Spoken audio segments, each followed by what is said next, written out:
toutes mes recherches ont consisté à tourner partant de deux hypothèses. Donc l'hypothèse que le social et l'écologie doivent marcher ensemble et deuxièmement l'hypothèse qu'on ne manque pas de travail, on manque d'emplois rémunérés. Donc tout mon travail de recherche a cherché à lier écologie et emploi.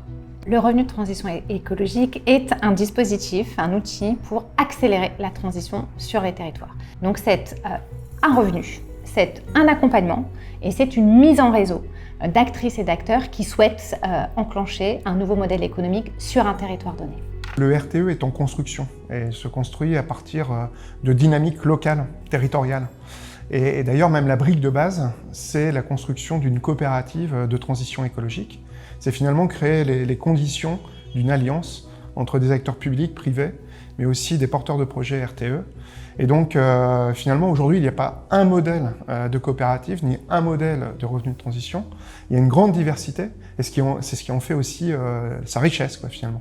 Le premier pays à avoir souhaité mettre en expérimentation le revenu de transition écologique, c'est la France, avec Tilt notamment, donc cette coopérative dans le nord de la France, qui nous a amené à créer l'association Zoën en 2019 en France, afin de pouvoir être partenaire de ce projet de coopérative. J'ai intégré Tilt en 2020, je suis le premier à l'avoir fait. J'avais besoin de pouvoir tester mon activité pour valider le concept qui était un petit peu innovant et il fallait que je puisse valider que ce projet économique qui suscitait quand même pas mal d'inquiétudes autour de moi était pérenne avant de pouvoir me lancer vraiment sur la durée. Alors, le fait de rejoindre la coopérative de transition écologique, c'était un choix un peu de rupture professionnelle, de quitter le salariat pour devenir indépendante. Ce que j'y trouve, c'est de la liberté, de l'autonomie, mais aussi une autre manière de travailler, c'est-à-dire porter une activité dans le cadre d'un collectif et puis s'impliquer, d'être vraiment dans une vision de c'est un outil de travail mutualisé et on contribue à le construire en tant qu'entrepreneur. Les premières expérimentations pilotes en fait, sont engagées dès 2019 dans le nord de la France, en Nouvelle-Aquitaine et en Occitanie. Et depuis, le concept se diffuse un peu partout en France, dans le Grand Est, en Île-de-France, en Pays de la Loire et aussi en région Sud. Et l'objectif de l'association, c'est justement de tirer des enseignements pour pouvoir faciliter sa diffusion, son essaimage finalement, un peu partout en France.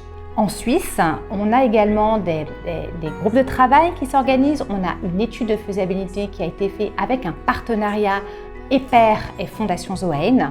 Et d'autres projets sont à l'œuvre, des initiatives sont posées, des motions ont été posées dans différents cantons. Ça a commencé dans le canton de Vaud et ça essaime à Genève, à Neuchâtel, dans le Jura et potentiellement dans le Valais. Depuis 2023, on a mis en place un réseau interterritoire. Les initiatives de revenu de transition écologique et de coopératives de transition écologique rassemblent une constellation d'acteurs. Des institutions, des acteurs de l'économie sociale et solidaire, des acteurs de la transition écologique et des acteurs engagés dans les questions du climat. C'est ce panel d'acteurs qui permet de faire une spécificité du développement cantonal du RTE en Suisse romande.